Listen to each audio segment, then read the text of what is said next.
آصف نے رپورٹ درج کرا دی تھی، اسے فیکٹری میں ہی مطلع کر دیا گیا تھا۔ وہ فوراً ہی وہاں سے اندھا دھند بھاگا تھا۔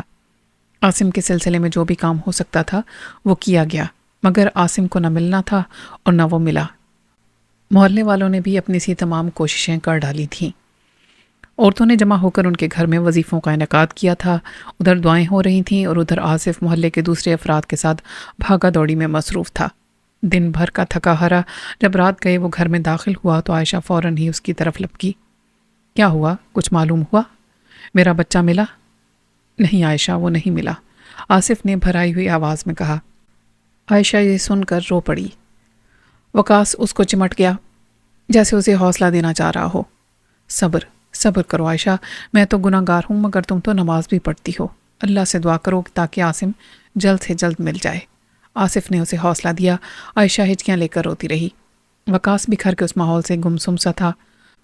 آصف عائشہ کو حوصلہ تو دے رہا تھا لیکن اندر سے اس کی حالت بھی عائشہ سے مختلف نہیں تھی۔ غار میں کافی روشنی تھی، یہ اندر سے کافی کشادہ بھی تھا۔ غار کے درمیانی حصے میں ایک بوڑھا سا آدمی آلتی پالتی مارے زمین پر بیٹھا ہوا تھا۔ اس کی عمر 50 برس سے بھی تجاوز کر گئی ہوگی۔ انہیں آتے دیکھ کر وہ اٹھ کھڑا ہوا۔ دونوں اس بوڑھے کے پاس آ کر رک گئے۔ بوڑھا مسکرایا، اس نے شفقت سے عاصم کے سر پر ہاتھ پھیرا۔ میرا نام راگی ہے، بوڑھے نے اپنا تعارف کرایا، اور میں رباشا کا دوست ہوں، عاصم نے جواب دیا۔ اب نیولا عاصم کے پیروں میں لوٹ رہا تھا جیسے اپنی محبت کا اظہار کر رہا ہو۔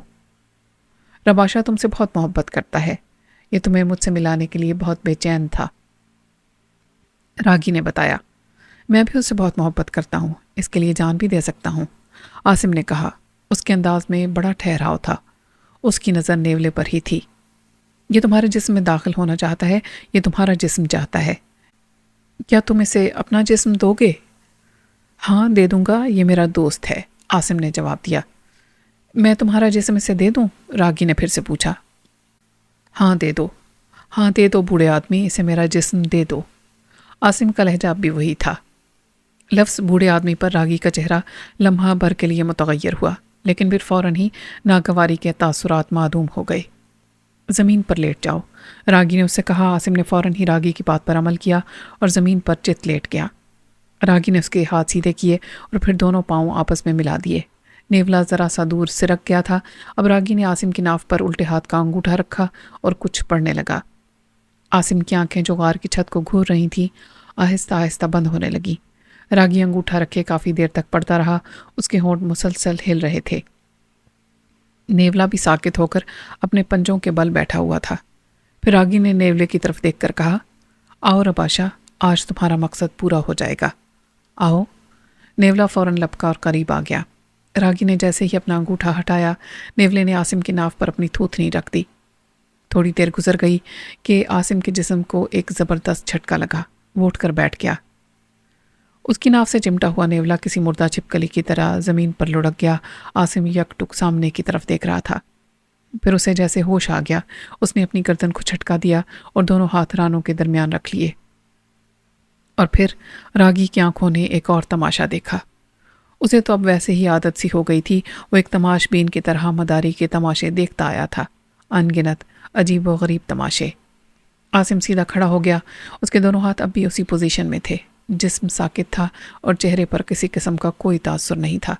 دفعتاً اس کا جسم بڑھنا شروع ہو گیا، بڑھتا رہا، یہاں تک کہ تھوڑی دیر کے بعد عاصم کی جگہ ایک خوبصورت اور کثرتی جسم کا مالک جوان لڑکا کھڑا تھا۔ اس کے ہونٹوں پر ایک کھردری سی مسکراہٹ تھی۔ کیا دیکھ رہے ہو بڑے میاں؟ اس نے بناوٹی غصے سے راگی کو مخاطب کیا۔ راگی اب بھی اسے گھورے جا رہا تھا، یوں لگ رہا تھا جیسے وہ اس کا موازنہ کر رہا ہو۔ تم نے سنا نہیں؟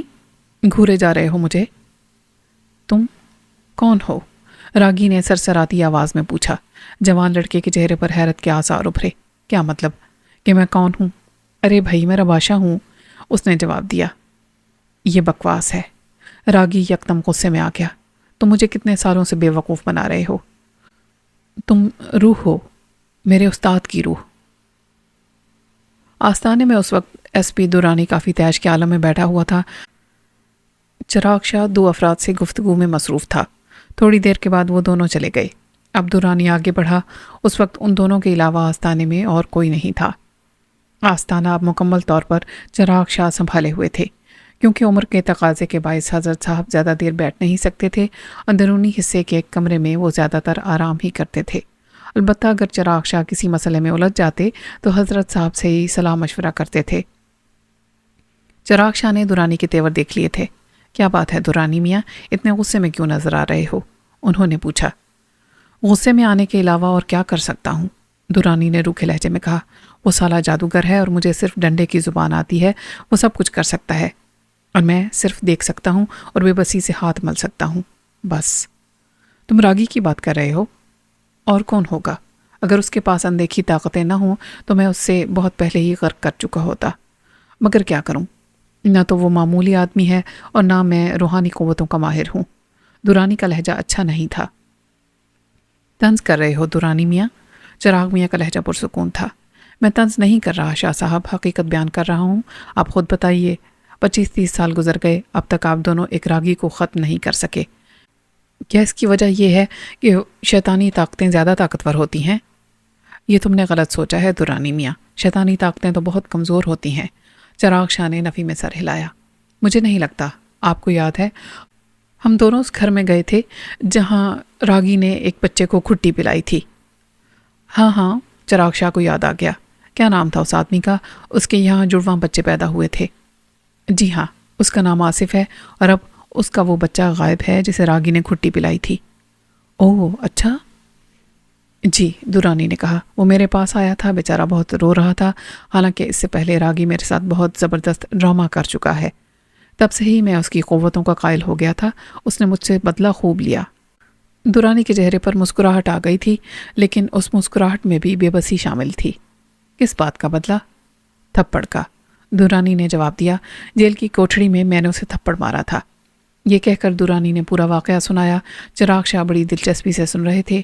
آخر میں درانی نے کہا، مجھے اس تھپڑ کے جواب کا کوئی دکھ نہیں ہے۔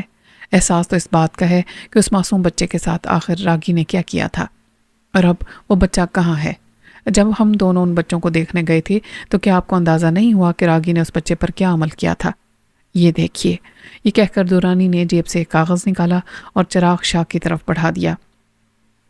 چراغ شاہ نے کاغذ کھولا۔ اس کاغذ پر ایک نیولے کی تصویر بنی ہوئی تھی۔ یہ تصویر اسی بچے نے اسکول میں بیٹھ کر بنائی ہے، خود اپنے ہاتھ سے، درانی نے بتایا، اور پھر ڈرامائی انداز میں بولا، اور راگی کے ساتھ ایک نیولا بھی دیکھا گیا ہے۔ چند لمحے خاموشی سے گزر گئے۔ پھر درانی دوبارہ بولا، آپ نے اس وقت بھی کچھ نہیں بتایا تھا اور نہ آپ یہ بتا سکے کہ راگی قبرستان میں کیوں قبروں کی بے حرمتی کرتا رہا۔ اسے میں نے منع کیا تھا درانی بیٹے۔ اچانک ہی حضرت صاحب کی آواز آئی۔ درانی چونک کر مڑا۔ حضرت صاحب اندرونی کمرے کے دروازے پر کھڑے ہوئے تھے۔ رباشا چند لمحے حیرت اور الجھن کے عالم میں راگی کی طرف دیکھتا رہا، پھر یک پہ یک ہنس پڑا۔ اوہو، تم اب تک یہ سمجھتے رہے ہو؟ تمہارا استاد تو روشنا مندر میں ہی میرے ہاتھوں مارا گیا تھا۔ میں کیسے یقین کر لوں کہ تم میرے استاد کی روح نہیں ہو، کیونکہ مجھے آج تک یاد ہے روشنا مندر میں میرا استاد دم توڑ چکا تھا۔ اس کے باوجود جب میں بھاگ کر گھر پہنچا تو مجھے یوں محسوس ہوا جیسے گھر میں میرے علاوہ بھی اور کوئی موجود ہے، اور پھر جب صبح میں سو کر اٹھا تو میرے استاد کی لاش گھر میں پڑی ہوئی تھی۔ بلکہ لاش کیوں، اس نے تڑپتے ہوئے میرے سامنے جان دی تھی۔ اگر وہ روشنا مندر میں مر گیا تھا تو میرے گھر کیسے پہنچا؟ وہ خنجر اس کے سینے میں کس نے اتارا؟ بولو، جواب دو۔ راگی بولتا چلا گیا۔ رباشا نے برا سا منہ بنایا اور ہاتھ اٹھا کر سر کھجانے لگا۔ راگی اسے گھورتا رہا، پھر وہاں سے ہٹ کر ایک کونے میں چلا گیا۔ تھوڑی دیر کے بعد اس کی واپسی ہوئی۔ انسانیت کے روپ میں آ کر اب وہ کافی دلکش لگ رہا تھا۔ اس کے ہونٹوں پر ایک شرارت آمیز مسکراہٹ ابھر آئی۔ اس نے راگی کی طرف دیکھا۔ تم اتنے سالوں سے غلط فہمی میں مبتلا ہو، مجھے افسوس ہوا۔ میں تمہارے استاد کی روح ہرگز نہیں ہوں۔ میرا نام رباشا ہے۔ میں کون ہوں، کیا ہوں، یہ میں پھر کبھی بتاؤں گا، کیونکہ میں اس وقت… خیر چھوڑو۔ البتہ میں تمہاری ایک الجھن ضرور دور کر دوں۔ میں قید میں تھا۔ آزاد ہونے کے لیے مجھے جسم کی ضرورت تھی، اسی جسم کی جس میں میں اس وقت موجود ہوں۔ ایسے کیا دیکھ رہے ہو؟ میں ٹھیک کہہ رہا ہوں۔ ہاں، تو تمہارے استاد کی بدولت میں آزاد ہوا۔ لوہے کے گرز کی وہ ضرب یاد ہے نا؟ تم نے اس ضرب پر کافی قوت صرف کی تھی۔ یہی وجہ تھی کہ بت کے ٹکڑے اڑ کر دائرے سے باہر آ گرے۔ تمہارے استاد کے عمل میں گڑبڑ ہو گئی اور میں نہ تمہارے استاد کے قابو آ سکا اور نہ ہی تمہارے۔ اسی وقت مجھے معلوم ہوا کہ تم میرے کام کے آدمی ہو۔ تم میرے ایک اہم مسئلے میں میری مدد کر سکتے ہو۔ چنانچہ میں نے تمہارے استاد کا خاتمہ کر دیا، پھر میں نے تمہیں استاد کے قتل کے کیس میں پھنسوایا، پھر خود ہی تمہیں بری بھی کروایا، یاد ہے نا؟ اوہ، راگی کے منہ سے نکلا، مگر کیوں؟ تم نے ایسا کیوں کیا؟ ایک وجہ تو یہ تھی کہ مجھے خود کو تمہارے سامنے ظاہر کرنا تھا، اور دوسری وجہ تم خود سمجھ جاؤ۔ وہ مسکرایا۔ میں سمجھا نہیں۔ راگی نے نفی میں سر ہلایا۔ سیدھی سی بات ہے، اگر میں تمہاری مدد نہ کرتا تو آج تمہاری ہڈیوں کا بھی پتہ نہ ہوتا۔ کیا خیال ہے؟ تو یہ بات تھی۔ راگی نے سمجھ جانے والے انداز میں سر ہلایا۔ ہاں، اور تمہیں میرا احسان مند ہونا چاہیے۔ احسان کس بات کا؟ راگی نے منہ بنایا۔ بلکہ تمہیں میرا احسان مند ہونا چاہیے کہ آج میرے ہی طفیل تمہیں یہ جسم ملا، ورنہ یاد کرو جب ہر سانچے میں ڈھل کر تمہارا جسم پگھل جاتا تھا اور تم حقیر پانی کی طرح بہہ جاتے تھے۔ یہ سن کر رباشا کے چہرے کی مسکراہٹ غائب ہو گئی۔ اپنا لہجہ اور الفاظ درست کرو بڑے میاں، میں تمہاری 25 سال کی رفاقت کو ذرا بھی خاطر میں نہیں لاؤں گا۔ چند لمحوں میں تمہیں راکھ کا ڈھیر بنا سکتا ہوں۔ رباشا کا انداز دھمکی آمیز تھا۔ اس کے چہرے کے تاثرات ہی بدل گئے تھے۔ تو پھر خود سوچ لو۔ راگی طنزیہ انداز میں مسکرایا۔ احسان فراموش کون ہوا؟ ان الفاظ میں نشتر کسی چبھن تھی۔ رباشا کا چہرہ غصے سے لال بھبوکا ہو گیا۔ اس نے جھک کر مردہ نیولے کو دم سے پکڑا اور اٹھاتے ہی راگی کی طرف اچھال دیا۔ راگی نے فطری انداز میں ایک طرف ہٹنے کی کوشش کی، لیکن کامیاب نہ ہو سکا۔ مردہ نیولے کا جسم جیسے ہی اس کے جسم سے ٹکرایا، راگی کو اپنے پورے وجود میں آگ سی لگتی ہوئی محسوس ہوئی، اور پھر اس آگ نے خارش کی شکل اختیار کر لی۔ اس نے دونوں ہاتھوں سے اپنے جسم کے مختلف حصوں کو کھجانا شروع کر دیا۔ رباشا بڑی دلچسپی سے اس کی طرف دیکھ رہا تھا۔ اس کے چہرے پر ایک بار پھر شرارتی سی مسکراہٹ عود کر آئی تھی۔ یہ کیا؟ راگی کے منہ سے بے ربط الفاظ نکلے۔ اب وہ پاگلوں کی طرح کھجا رہا تھا، لیکن خارش تھی کہ بڑھتی ہی جا رہی تھی۔ وہ ہاتھ کہاں کہاں کھجاتے۔ دفعتاً رباشا نے اپنا بایاں ہاتھ اوپر اٹھایا۔ راگی کے جسم کی خارش یکلخت ختم ہو گئی۔ وہ بے دم سا ہو کر زمین پر ڈھیر ہو گیا۔ اس کی سانس پھول گئی۔ رباشا خاموش رہا جب تک راگی کا سانس اعتدال پر نہیں آ گیا۔ اب کیا کہتے ہو؟ یہ تو صرف ایک نمونہ ہے، ذرا سی جھلک ہے۔ یوں سمجھ لو مداری کا چھوٹا سا تماشا ہے۔ ابھی تو اس مداری نے اپنے جھولے میں سے صرف ایک نیولا نکالا ہے، اور وہ بھی مردہ۔ یہ کہہ کر رباشا ہنسنے لگا۔ راگی زمین پر بیٹھا ہوا اپنے ہونٹ کاٹ رہا تھا۔ اس کا انداز ایسا تھا جیسے وہ کچھ سوچ رہا ہو۔ تھوڑی دیر کے بعد وہ بولا، اب تم کیا چاہتے ہو؟ میں؟ رباشا نے حیرت سے پوچھا۔ تم سے اب بھلا میں کیا چاہوں گا؟ تم اب چلتے پھرتے نظر آؤ، تمہارا کام ختم، جاؤ، شاباش۔ کہاں جاؤں؟ اب میں کہاں جاؤں؟ تم نے اتنے قتل کیے ہیں اور ان سب کا الزام مجھ پر ہے۔ ان کا کیا ہوگا؟ تمہاری وجہ سے میں مجرم بن گیا ہوں، قانون مجھے دھر لے گا۔ انہیں تو کب سے میرا انتظار ہے۔ راگی نے خدشے ظاہر کیے۔ گمنامی کی زندگی گزارو، وہ لاپرواہی سے بولا۔ ویسے بھی اب تم میں کیا رکھا ہے؟ میں نے تمہارا اتنا خیال رکھا، تمہاری جوانی کی ضرورتوں کو پورا کیا، تمہاری ہر قسم کی عیش و عشرت کا انتظام کیا۔ اس کے عوض اگر میں نے تم سے ذرا سا کام لے لیا تو کیا خرچ ہو گیا؟ رباشا نے بے اتنائی سے کہا۔ تم نے انتہا کر دی رباشا، مجھے اندازہ نہیں تھا کہ تم اس طرح رخ بدل لوگے۔ راگی نے افسوس زدہ لہجے میں کہا۔ برابری کرنے کی کوشش مت کرو، کہاں تم اور کہاں میں۔ اتنا گھمنڈ تو اچھا نہیں ہوتا رباشا۔ میں طاقتور ہوں، گھمنڈ تو کروں گا۔ ہر طاقت کی ایک کمزوری ہوتی ہے۔ چلو پھر ایسا کرو کہ تم وہ کمزوری ڈھونڈو اور میرا گھمنڈ توڑ دو۔ تمہیں پوری اجازت ہے۔ تم جیسے سینکڑوں بھی اگر بیک وقت میرے مقابلے پر آ جائیں تو میرا کچھ نہیں بگاڑ سکتے۔ اب تم جاؤ۔ یہ کہہ کر رباشا نے ہاتھ کا اشارہ کیا۔ راگی اسے گھورتا رہا، پھر وہ مڑا اور آہستگی سے چلتا ہوا غار سے باہر نکل آیا۔ رباشا نے اسے کتنا ذلیل کیا تھا، کس طرح آنکھیں بدل لی تھی اس نے۔ راگی کے دل میں ایک ہوک سی اٹھی۔ درے سے آگے خالی میدان تھا۔ اس میدان کے بعد جنگلی درختوں کی بہتات تھی۔ وہ اپنی سوچوں میں گم ایک درخت کے پاس سے گزر رہا تھا کہ اچانک ہی ایک شخص اس کے سامنے آ کھڑا ہوا۔ اسے دیکھ کر راگی کے چہرے پر الجھن دوڑ گئی۔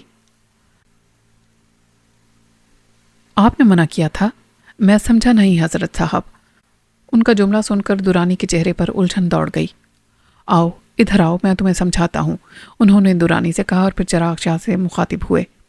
چراغ الدین، وقت ہو چلا ہے، تیاری پکڑ لو۔ یہ بھی اتفاق ہے کہ دورانی میاں یہاں موجود ہیں، ان کی کار میں چلے جانا۔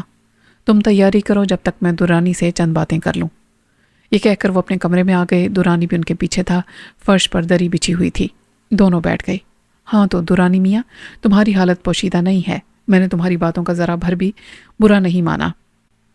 تم اپنی جگہ درست ہو، کیونکہ 25-30 سال کا عرصہ گزر جانے کے باوجود اب تک ایک شیطانی مجرم کھلا پھر رہا ہے۔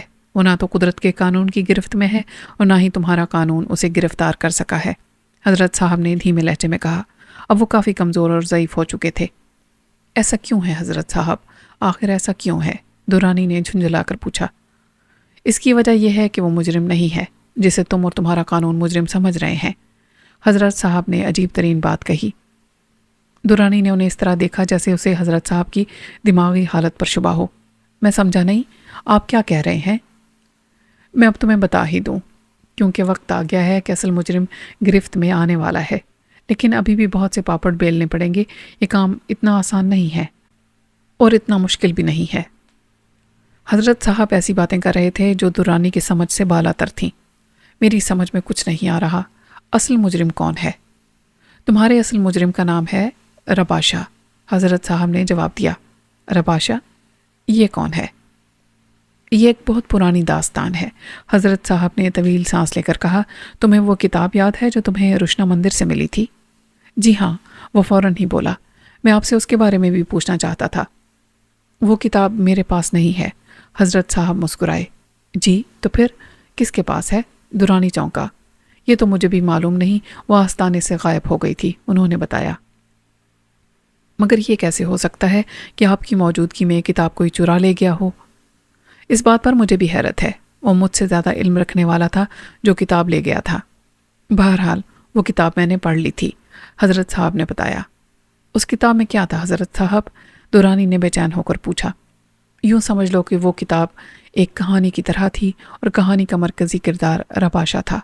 وہ رباشا جو گزشتہ کئی سالوں سے راگی کو اپنی انگلیوں پر نچا رہا ہے اور وہ بیچارہ ناچنے پر مجبور ہے، حضرت صاحب نے بتایا۔ دورانی کا منہ کھلے کا کھلا رہ گیا۔ حضرت صاحب نے پوری کہانی پلٹ کر رکھ دی تھی، یہاں تک کہ اس تھپڑ کا جواب بھی تمہیں رباشا نہیں دیا ہے۔ وہی اس وقت تمہاری بیوی پر مسلط تھا۔ وہ ہے کون؟ اور میری سمجھ میں نہیں آ رہا کہ راگی کس طرح بے قصور ہو سکتا ہے۔ اسی کا تو سب کیا دھرا ہے۔ دورانی کو الجھن محسوس ہو رہی تھی۔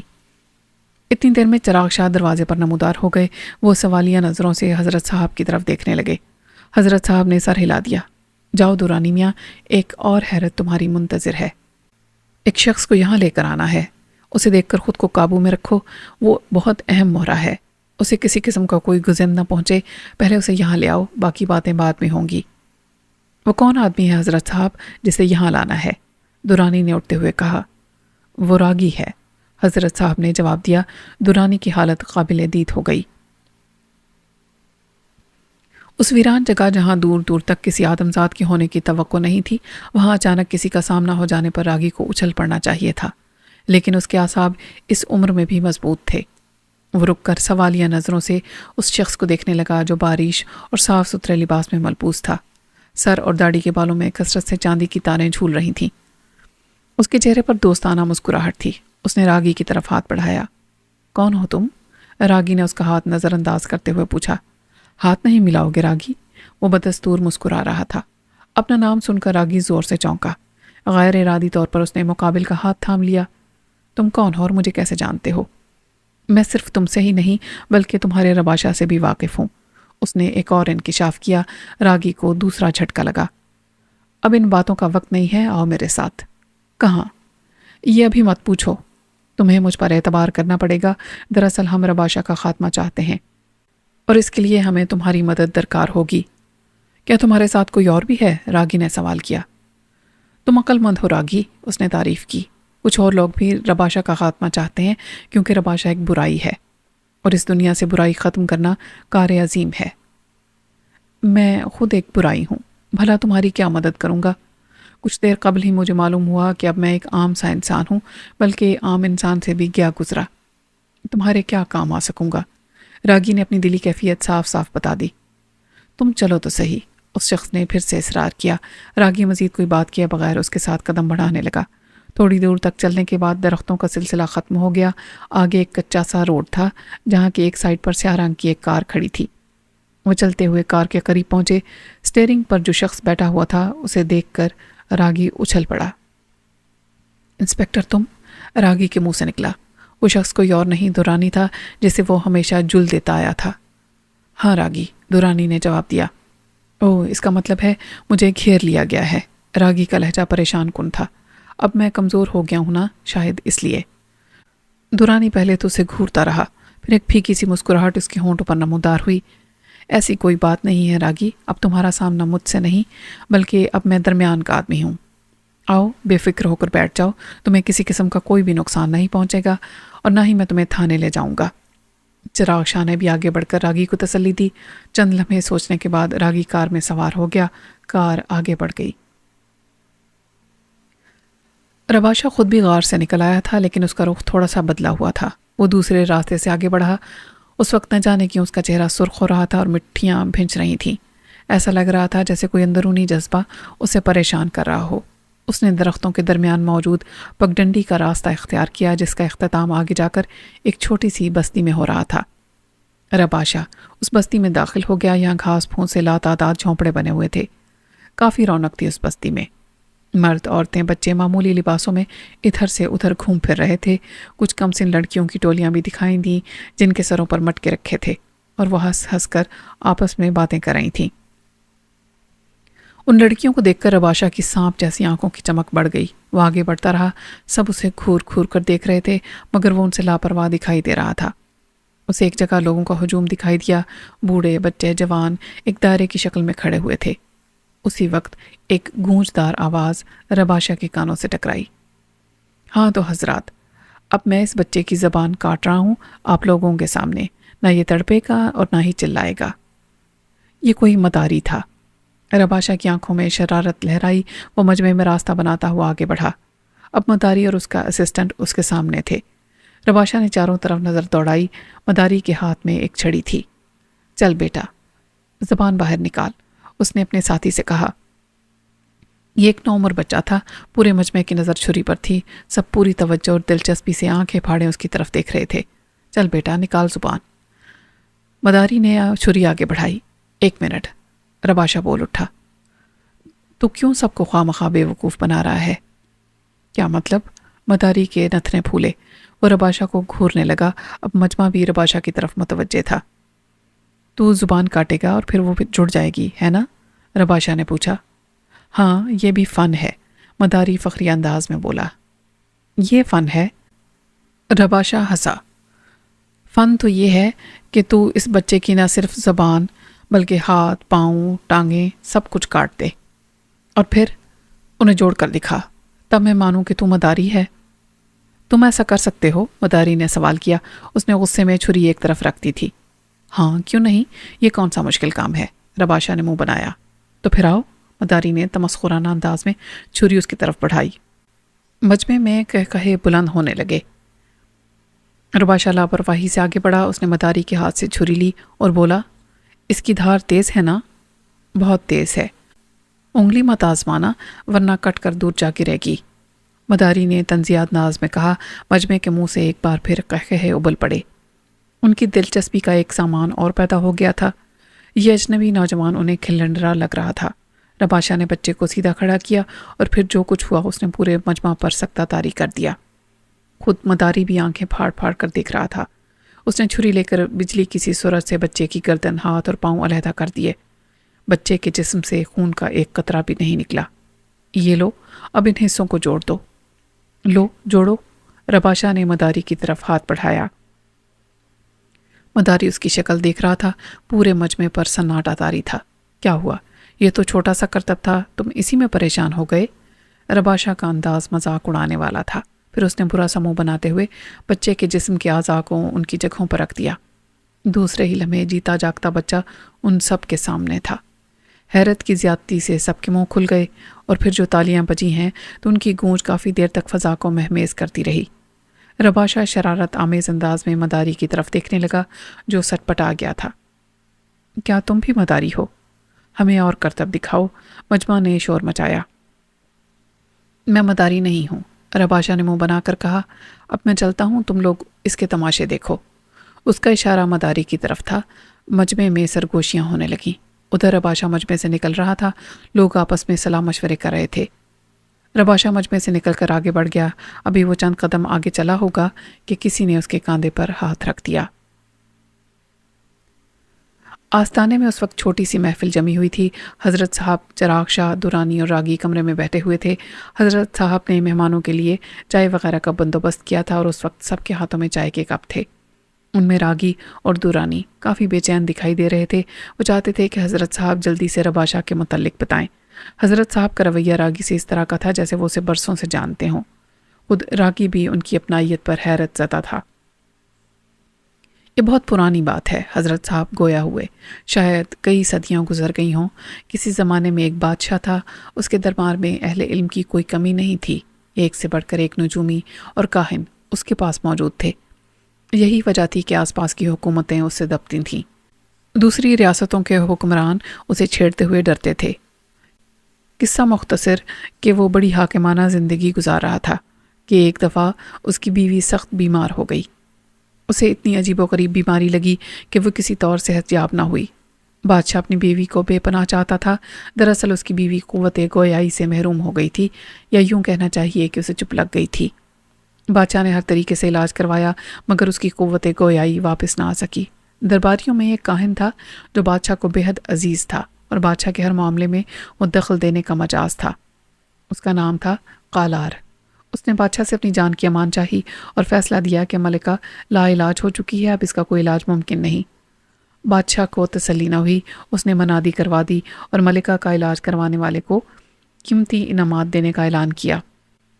کچھ دن گزرے تھے کہ ایک کھلنڈرا سا نوجوان دربار میں داخل ہوا۔ اس کا حلیہ بھی عجیب سا تھا۔ اس کے کاندھے پر ایک بندر بیٹھا ہوا تھا اور اس کے ساتھ ایک ریچھ بھی تھا جس کی رسی اس نے تھام رکھی تھی۔ بادشاہ اسے دیکھتے ہی بھڑک اٹھا۔ اس مداری کو دربار پہ کس نے آنے دیا؟ ہم کھیل تماشے نہیں دیکھیں گے، ہمارا دل اداس ہے۔ اسے لے جاؤ یہاں سے، ہٹاؤ ہماری آنکھوں کے سامنے سے۔ درباری آگے بڑھنے لگے تو اس نوجوان نے بڑے پروقار انداز میں ہاتھ کے اشارے سے انہیں روک دیا۔ میں خود آیا ہوں اور خود ہی واپس جاؤں گا۔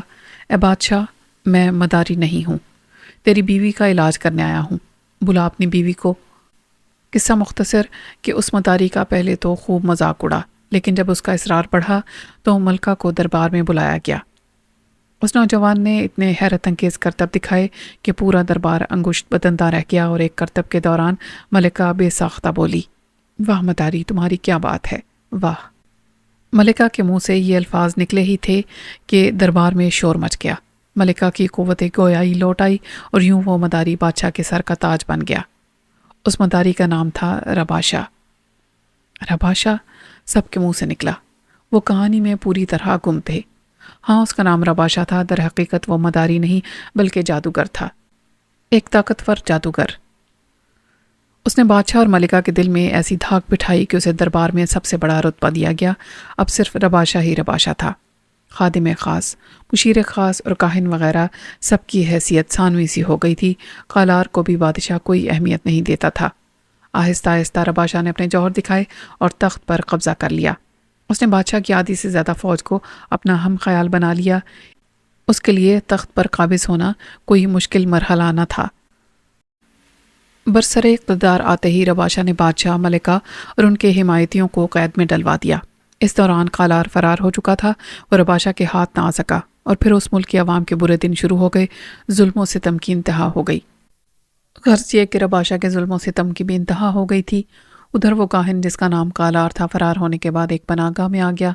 یہ پناہ گاہ اس کے بزرگ اور استاد کی تھی۔ قالار نے ان سے مدد طلب کی۔ دراصل وہ اپنے بادشاہ اور ملک کا خیر خواہ تھا۔ قالار کے بزرگ نے اسے بتایا کہ رباشا انتہائی طاقتور ہے، اسے ختم کرنا تو ممکن نہیں۔ جسم کو تو خیر ختم کیا جا سکتا ہے، لیکن اس کی روح چونکہ بدی کی طرف مائل ہے، اس لیے اسے محصور کرنا مشکل ہے، کیونکہ وہ شیطان کی پناہ میں ہے، اور شیطان قیامت تک کے لیے وقف ہے۔ البتہ وقتی طور پر اس کو قید کیا جا سکتا ہے، لیکن وہ آنے والی نسلوں کے لیے پریشان کن ثابت ہوگا۔ یہاں تک کہہ کر حضرت صاحب خاموش ہو گئے۔ کمرے میں موت کا سا سناٹا تھا۔ ان کی خاموشی سب کو گراں گزری۔ پھر کیا ہوا حضرت صاحب؟ پھر پھر یہ ہوا کہ رباشا کا خاتمہ کر دیا گیا اور اس کی روح کو ایک مجسمے میں مقید کر کے دفن کر دیا گیا، اور اس کے ساتھ ایک اور چیز بھی دفن کی گئی۔ وہ کیا چیز تھی حضرت صاحب؟ وہ ایک کتاب تھی، حضرت صاحب ٹھہرے ہوئے لہجے میں بولے، اور دورانی چونک اٹھا۔ ہاں، ایک کتاب جسے خود خواہ لار نے اپنے بزرگ کے کہنے پر لکھا تھا تاکہ آنے والی نسلوں کا اگر رباشا سے واسطہ پڑے تو اس سے آگاہی ہو۔ اس کتاب میں رباشا کی تصویر بھی تھی، اس کے متعلق معلومات بھی تھیں، اس کو زیر کرنے کا طریقہ بھی موجود تھا۔ کالار کے بزرگ نے اسے مخصوص مدت کے لیے قید کر رکھا تھا۔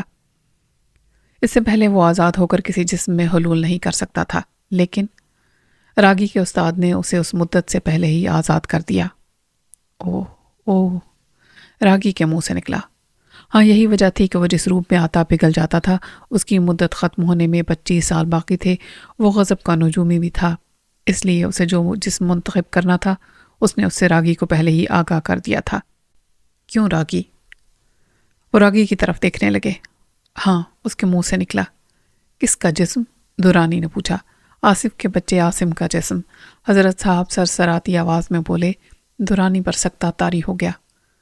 اور اس جسم میں آنے سے قبل اسے زیر بھی نہیں کیا جا سکتا تھا۔ تمہیں یوگیندر ناتھ والا تجربہ یاد ہے جب رشنا مندر میں میں نے رباشا سے اسے ٹکرایا تھا؟ جس طرح اس کا جسم پگھلا تھا اور وہ گرفت سے نکل گیا تھا۔ دراصل اس وقت میں نے رباشا کو آزمایا تھا، انہوں نے بتایا۔ آپ کہہ رہے ہیں کہ راگی بے قصور ہے، تو پھر اس نے قبرستان میں جو وارداتیں کی وہ سب کس لیے؟ کتنا گھناؤنا کام کیا اس نے؟ دورانی کو یاد آیا۔ وہ دراصل اتنے عرصے راگی اس کے اختیار میں رہا۔ تم بتاؤ راگی، تم نے قبرستان میں کیا کیا تھا؟ دراصل رباشا آپ سے مقابلہ کرنے سے قبل مجھے بتا چکا تھا کہ آئندہ مجھے کیا کرنا ہے۔ وہ کافی عرصے سے میرے ساتھ نیولے کے روپ میں تھا، راگی نے انکشاف کیا۔ وہ جانور جو تمہارے کاندھے پر سوار تھا، وہ رباشا تھا؟ دورانی نے چونک کر پوچھا۔ ہاں، مجھے قبرستان سے 7 مردوں کے بائیں ہاتھ کے انگوٹھے کی ہڈی حاصل کرنا تھی، یہ بھی اسی کا حکم تھا، اس نے بتایا۔ مگر کیوں؟ دورانی نے سوال کیا۔ ان ہڈیوں سے صفوف تیار کرنا تھا تاکہ بچے کو گھٹی میں ملا کر وہ صفوف پلایا جا سکے۔ میں نے آصف کے بچے کو خود اپنے ہاتھوں سے وہ گھٹی پلائی تھی۔ وہ بچہ رباشا کا شکار تھا۔ راگی نے ایک اور راز سے پردہ اٹھایا۔ ایک بار پھر دورانی کو حیرت سے دوچار ہونا پڑا۔ کتنی عجیب، کتنی حیرت انگیز داستان تھی، جس کا ہر پہلو مقصد لیے ہوئے تھا، جبکہ بظاہر عقل سے ماورا تھا۔ تو پھر اب رباشا ختم کیسے ہوگا؟ تھوڑی دیر بعد دورانی کی آواز نے کمرے کا سکوت توڑا۔ اسے راگی ختم کرے گا۔ حضرت صاحب مسکرائے۔ راگی نے چونک کر ان کی طرف دیکھا۔ یہ بستی کا ہی کوئی آدمی تھا، جوان تھا، کثرتی بدن کا مالک تھا، اور اس کے جسم پر بھی معمولی سا لباس تھا۔ اس کی شکل و صورت سے عیاری ٹپک رہی تھی۔ وہ شاید اس علاقے کا بدماش تھا، کیونکہ بہت سے لوگ اب پرتشویش نظروں سے رباشا کی طرف دیکھ رہے تھے، جیسے انہیں اس نوجوان کی شامت صاف دکھائی دے رہی ہو۔ کیوں استاد؟ جوان آدمی کی مسکراہٹ سے بھی مکاری ٹپک رہی تھی۔ ہاتھ دکھا کر یوں ہی چلے جاؤ گے؟ تم سے مطلب؟ رباشا کا منہ بگڑ گیا۔ دوسرے لمحے اگر وہ غافل ہوتا تو جوان آدمی کا ہاتھ اس کے چہرے پر نقشہ بنا گیا ہوتا، مگر وہ رباشا تھا، یہاں اس سے کون واقف تھا؟ اس نے جوان آدمی کے اٹھتے ہوئے ہاتھ کو فضا میں ہی روک لیا اور پھر اپنی گرفت کا ہلکا سا نمونہ اسے دکھایا۔ جوان آدمی نے بڑی مشکل سے اس تکلیف کو برداشت کیا، ورنہ اس مجمع میں اس کی سبکی ہو جاتی۔ رباشا نے اس کا ہاتھ چھوڑ دیا۔ واقعی استاد ہو، مان گیا۔ میرا نام شمسو ہے۔ مجھے تم مداری کہہ سکتے ہو، رباشا مسکرایا۔ ارے، تم تو برا مان گئے۔ اس نے خواہ اپنے بیڑی زدہ دانتوں کی نمائش کی۔ اس کا رویہ چند ہی لمحوں میں حیرت انگیز طور پر بدل گیا تھا۔ پھر وہ مجمع کی طرف گھوما۔ چلو تم لوگ کیا کھڑے کھڑے منہ دیکھ رہے ہو؟ تماشا ختم ہو گیا۔ اس کا لہجہ سخت جادو اثر تھا، ورنہ اس مداری کو بھول کر لوگ اس کی طرف متوجہ تھے۔ ذرا ہی دیر میں لوگ کائی کی طرح چھٹ گئے۔ آؤ استاد۔ کہاں؟ آؤ تو صحیح، میرے قریب خانے پر بہت بد نصیب ہوں، شاید کوئی در کھل جائے تمہارے قدموں کے عوض۔ آؤ نا۔ اس کا لہجہ خوش آمدی ہو گیا۔ رباشا نے کچھ دیر سوچا اور پھر اس کے ساتھ ہو لیا۔ شمسو اسے اپنے ساتھ لیے ہوئے اپنے جھونپڑے میں داخل ہو گیا۔ ایک کونے میں چٹائی بچھی ہوئی تھی۔ شمسو نے اپنے ہاتھ سے چٹائی صاف کی اور رباشا کو بیٹھنے کا اشارہ کیا۔ یہ پورا ہی علاقہ اپنا ہے استاد، ادھر اپنا ہی راج چلتا ہے، اس نے بیٹھتے ہوئے کہا۔ کیا ثابت کرنا چاہ رہے ہو؟ رباشا نے اسے غور سے دیکھا۔ ارے تم غلط سمجھے، شمسو نے پھر سے دانت نکالے۔ تم کون ہو استاد اور کہاں سے آئے ہو؟ قسم سے بہت زبردست آدمی ہو، تم نے تو میری جان ہی نکال دی تھی۔ اوہ! اب شمسو کو اپنا ہاتھ یاد آیا، وہ ہولے سے ہاتھ کو سہلانے لگا۔ رباشا مسکرا دیا اور بولا، میں شہر میں رہتا ہوں، ادھر یوں ہی نکل آیا تھا، مداری کو دیکھ کر رک گیا۔ میرا نام رباشا ہے۔ رباشا؟ کون سے مذہب سے تعلق ہے تمہارا؟ میں اپنا مذہب خود ہوں، مجھے کسی کے دیوتا سے کوئی سروکار نہیں، رباشا نے روکھے انداز میں کہا۔ بڑے گہرے ہو استاد، شمسو حیرت زدہ رہ گیا، تمہاری باتیں بھی عجیب ہیں۔ ابھی تمہیں معلوم ہی کیا ہے شمسو، خیر چھوڑو، یہ بتاؤ تم مجھے یہاں کیوں لائے ہو؟ کیا بتاؤں استاد، بس اپنی نظر نے تمہیں تاڑ لیا، دل کھنچا اور میں تمہیں یہاں لے آیا۔ پھر بھی تم کو استاد مانا ہے، کوئی گر سکھا دو، سالی اپنی جیب بہت تنگ رہتی ہے، تھوڑی ڈھیلی ہو جائے تو۔ وہ پھر سے بھٹنگے انداز میں مسکرایا۔ شہر میں چوری چکاری کرتے ہو، اس میں گزارا نہیں ہوتا؟ رباشا نے سادگی سے پوچھا۔ شمسو کو جیسے کرنٹ لگ گیا، وہ حیرت سے رباشا کی شکل دیکھنے لگا، پھر یکدم ہی اس نے رباشا کے گھٹنے پکڑے اور انہیں دبانے لگا۔ ارے ارے، یہ کیا کر رہے ہو؟ تم تو نظر والے ہو استاد، میں اب سمجھا، میں نے تم پر ہاتھ اٹھایا تھا، مجھے معاف کرنا۔ تو یہ کیا کر رہے ہو؟ ہاتھ ہٹاؤ۔ نہیں، پہلے معاف کرو، وہ بضد تھا۔ اچھا معاف کیا، رباشا جلدی سے بولا اور شمسو نے تب جا کر اس کے پاؤں چھوڑے۔ عجیب آدمی تھا یہ شمسو بھی، بجلی کی سی تیزی سے ہر کام کر ڈالتا تھا۔ تمہیں دولت چاہیے؟ کیوں؟ رباشا نے سوال کیا۔ ہاں استاد، کوئی ایسا کام ہو جائے کہ وارے نیارے ہو جائیں، وہ جھومتا ہوا بولا۔ تم میرے ساتھ شہر چلنا، جس بینک میں کہو گے وہاں تم سے ڈاکہ ڈلواؤں گا، کوئی تمہیں ہاتھ بھی نہیں لگا سکے گا، جتنی دولت چاہے سمیٹ لینا، رباشا نے کہا۔ میں اکیلا کیوں سمیٹوں، دونوں آدھے آدھے کریں گے، شمسو نے جواب دیا۔ تم خود ہی رکھ لینا، مجھے ضرورت نہیں، البتہ میں شہر جانے سے پہلے ایک کام کرنا چاہتا ہوں، کیونکہ میں اس کے بغیر شاید شہر نہ جا پاؤں۔ رباشا کا لہجہ سوچ میں ڈوبا ہوا تھا۔ ہاں ہاں بولو استاد، سر آنکھوں پر، وہ جلدی سے بولا۔ بات یہ ہے کہ مجھے، رباشا نے اتنا کہا تھا کہ جھونپڑے کے باہر سے ایک کڑکدار آواز سنائی دی۔ ابے او شمسو، باہر نکل، آج تیری موت ہے، باہر نکل خبیث کے بچے۔ رباشا نے سوالیہ نظروں سے شمسو کی طرف دیکھا، شمسو کا چہرہ تاریک ہو گیا تھا، ہوائیاں اڑ رہی تھیں۔ کیا ہوا، کس کی آواز ہے یہ؟ رباشا نے پوچھا۔ ابے نکلتا ہے کہ نہیں؟ پھر آواز آئی۔ شمسو نے تذبذب کے عالم میں رباشا کی طرف دیکھا اور پھر جھونپڑے سے باہر نکل گیا۔ یہاں 8 مشٹنڈے قسم کے لوگ اس کے منتظر تھے، ان کے ہاتھوں میں ڈنڈے تھے اور سبھی خونخوار نظروں سے شمسو کو گھور رہے تھے۔ کیا ہوا، کیا بات ہے؟ اسے خود اپنی آواز کھوکھلی محسوس ہوئی۔ ادھر آ ملیچ، پوچھتا ہے کیا بات ہے، حرام زادے۔ ایک نے اسے گریبان سے پکڑ کر آگے دھکیلا۔ جھمرو چاچا، تم درمیان میں مت آؤ۔ شمسو نے اپنا گریبان درست کیا۔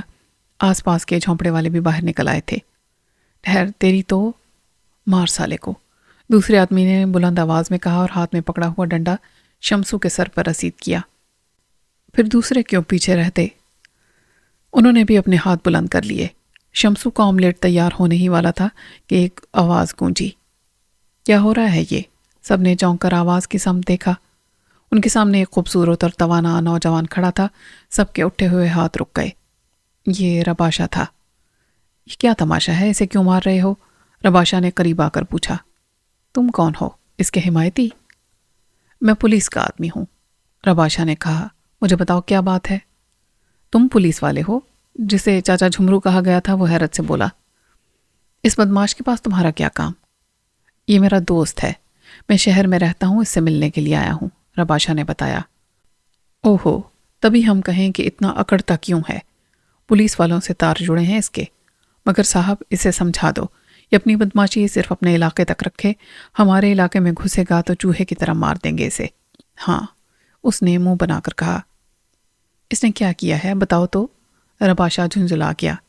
اب جھمرو چاچا آگے بڑھا، اس کا انداز اب تبدیل ہو چکا تھا، ورنہ کچھ دیر قبل اس کی آنکھوں میں خون اترا ہوا دکھائی دے رہا تھا۔ اس کے ساتھ آنے والے اب بھی غصے میں دکھائی دے رہے تھے۔ کوئی ایک کام اس نے کیا ہو تو بتاؤں صاحب، جھمرو چاچا نے ڈنڈا جھونپڑے کی دیوار کے سہارے کھڑا کرتے ہوئے کہا۔ اس کی تو کہانی ہی یہی ہے، ہمارے علاقے میں آ کر دادا گیری جھاڑتا ہے، کبھی کلو حلیم سے تو میں کبھی رزاق کی بریانی کی دیگ الٹتے ہوئے، کبھی کچھ، اور آج تو اس موئے حرام زادے نے حد ہی کر دی۔ کیا کیا ہے اس نے؟ رباشا نے دلچسپی سے پوچھا۔ اب کیا بتاؤں اس بے شرم کے کرن، یہ کہہ کر جھمرو چاچا نے اپنے ساتھیوں میں سے ایک آدمی کی طرف اشارہ کیا۔ اس کی لڑکی ہے وہ، بیچاری پانی بھرنے جا رہی تھی، رستے میں یہ شیطان شمسو مل گیا۔ وہ لڑکی اپنی دھن میں چلی جا رہی تھی کہ شمسو نے اس سے… جھمرو چاچا کی بات سن کر شمسو غیر ارادی طور پر اپنے آپ کو چھپانے لگا۔ رباشا نے بڑی مشکل سے اپنی ہنسی ضبط کی۔ اوہ، یہ سمجھ رہا تھا کہ لڑکی کچھ بتائے گی نہیں۔ ارے چریا، وہ کسی بزدل چوہے کی لڑکی نہیں ہے، شاموں کی لڑکی ہے، شاموں کی۔ ہاں، جھمرو چاچا نے شمسو کو مخاطب کر کے لڑکی کے باپ کو بھی مکھن لگا دیا۔ اب رباشا کے لیے اپنی ہنسی روکنا محال ہو رہا تھا۔ اس کوشش میں اس کے چہرے پر عجیب سے تاثرات ابھر آئے تھے، عجیب قسم کے لوگوں میں پھنس گیا تھا وہ، اور اس کی وجہ صرف چلبلی عادت تھی۔ بہرحال اب تو بھگتنا تھا۔ اس نیچ ذات کو آج میں زندہ نہیں چھوڑوں گا۔ شامو نامی آدمی آگے بڑھا۔ وہ شدید غصے میں دکھائی دے رہا تھا اور ویسے بھی ابھی جھمرو چاچا نے اسے چڑھایا تھا۔ رباشا نے اطمینان سے شامو کے سینے پر ہاتھ رکھ دیا۔ وہ بیچارہ پھر ایک انچ بھی آگے نہ بڑھ سکا۔ میں شمسو کو سمجھا دوں گا، آئندہ یہ تم لوگوں کے علاقے میں نہیں آئے گا۔ بے فکر رہو، جو ہو گیا سو ہو گیا، اسے بھول جاؤ۔ اب اگر آئندہ یہ کوئی ایسی حرکت کرے تو اسے زندہ مت چھوڑنا۔ رباشا نے ان لوگوں کو سمجھایا۔ شامو اب تک رباشا کو گھور گھور کر دیکھ رہا تھا۔ وہ سب آپس میں مشورہ کرتے ہوئے وہاں سے چلے گئے۔ اس کے جاتے ہی رباشا بے ساختہ ہنس پڑا۔ یوں لگ رہا تھا جیسے وہ اس سچویشن سے کافی محظوظ ہوا ہو۔ البتہ شمسو اب کچھ جھیمپا سا تھا، کیونکہ اس نے جو گھٹیا حرکت کی تھی وہ رباشا کے سامنے آ چکی تھی۔ بچ گئے شاگرد، ورنہ آج… رباشا نے مسکرا کر اس کی طرف دیکھا۔ ہاں استاد۔ وہ شرمندگی کے عالم میں ہنسا۔ چلو استاد، اندر چلو۔ اب تو کوئی نہیں آئے گا؟ رباشا نے پوچھا۔ شمسو کا چہرہ مزید شرمندگی سے پر ہو گیا، اس سے جواب نہ بن پڑا۔ اندر آتے ہی شمسو نے چٹائی پر بیٹھتے ہوئے اپنا سر پکڑ لیا۔ ہائے، کمبخت چاچا کا ہاتھ بہت کرارا ہے۔ شمسو اپنا سر سہلاتے ہوئے بولا۔ ہاتھ نہیں، ڈنڈا مارا تھا اس نے، رباشا نے اسے یاد دلایا۔ ایک ہی بات ہے استاد، ڈنڈا بھی تو ہاتھ میں ہی تھا۔ شمسو نے منہ بنایا۔ یہ تھا کون؟ رباشا نے پوچھا۔ ارے ایسے ہی بس، وہ پرلی طرف کا علاقہ ہے نا، وہاں کے لوگ تھے، اور یہ اور چاچا جھمرو، وہ تو ہر معاملے میں ٹانگ اڑاتا ہے، شمسو نے بتایا۔ وہ تو ٹانگ اڑاتا ہے، اور آج تم نے… رباشا نے اسے شرارتی نظروں سے دیکھتے ہوئے جملہ ادھورا چھوڑ دیا۔ شمسو کے چہرے پر ایک بار پھر رنگ آ کر گزر گیا، پھر اس نے جلدی سے موضوع بدلا۔ ارے ہاں استاد، تم کوئی کام بتا رہے تھے جو تمہیں شہر جانے سے پہلے کرنا تھا، وہ کیا کام ہے؟ ہاں کام تو ہے، رباشا نے طویل سانس لی۔